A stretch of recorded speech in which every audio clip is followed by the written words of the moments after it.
The graffiti said, "I'm so sorry I cheated." You say G-Eazy one more time, I'll kick your We would kill for each other. We would die for each other. How could I have missed this? Everything was so good.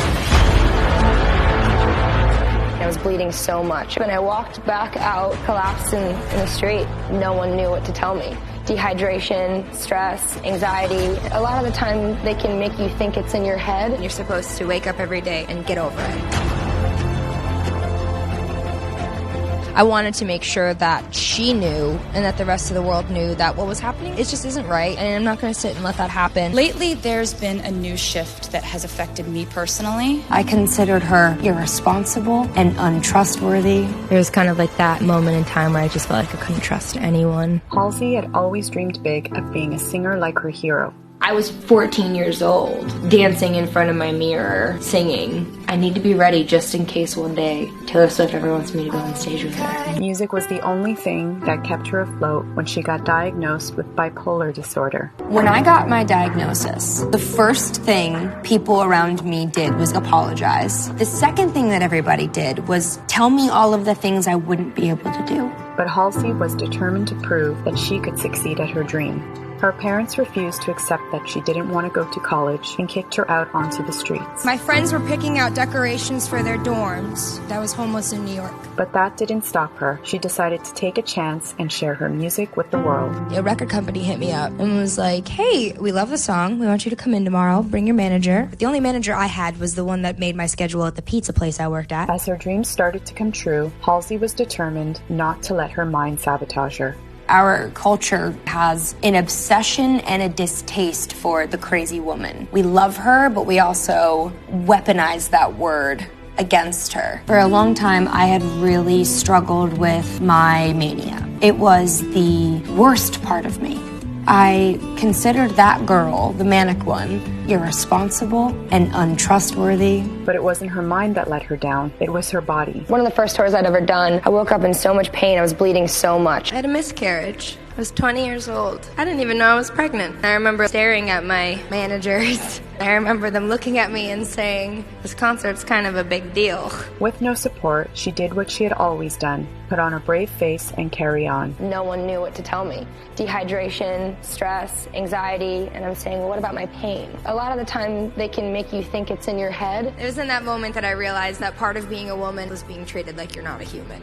It was being treated like you're a robot and you're supposed to wake up every day and get over it. After years of pain and agony, she finally got an answer. But for Halsey, it wasn't hopeful. When I finally got my endometriosis diagnosis, it was so bittersweet because it was like the relief of knowing I wasn't making it all up. But it also kind of sucked to know that I was going to be living with this forever. I still wake up every day and I'm scared that everybody is going to give up on me because I'm a lot easier to deal with when I'm healthy than I am when I'm sick. Feeling unworthy and desperate for support, she fell into a turbulent relationship with rapper G-Eazy. We would kill for each other. We would die for each other. He was really persistent. He really wanted to hang out, really wanted me to like him a lot, and it took me a while to be like, fine, okay, I like you back. But I think I got tricked into it. Her love quickly turned sour and their relationship fell apart. G-Eazy was reportedly arrested for cocaine possession and assault. How could I have missed this? Everything was so good. But she couldn't cope without him, and so their breakup didn't last long. Your insecurities get the best of you. And then, of course, situations like this complicate things when you love someone almost as much as you love yourself. Maybe more. Yeah, everything is really great. We took a little bit of time apart, and we're learning and growing. But G-Eazy couldn't deal with her illness. I don't want to play that game where it's like, let's pretend to be in a perfect relationship. Meeting a partner in an episode, and then when I'm not manic anymore, then being like, well, now you're this depressed, miserable thing, and that's not what I signed up for.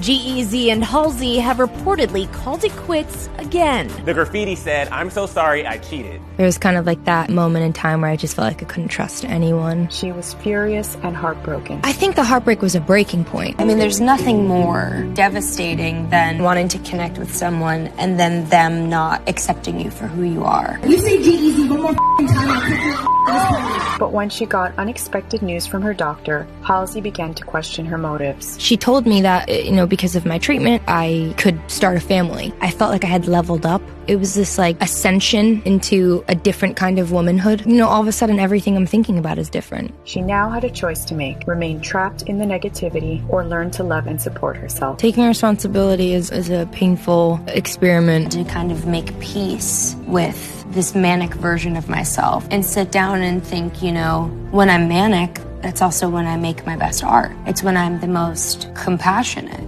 It's the version of me that has given me everything that I have. Halsey realized she had to grow in a positive direction and let go of her anger. I should matter enough on my own. I don't need someone else's validation. But it was also in that moment that I realized that I could overcome anything. And when Taylor was being mistreated, Halsey stepped up and supported her in the way she wished others would have done for her. I wanted to make sure that she knew and that the rest of the world knew that what was happening it just isn't right. Yeah. And I'm not going to sit and let that happen. That we shouldn't let obstacles like criticism slow down the creative forces that drive us. And I see that fire in Halsey.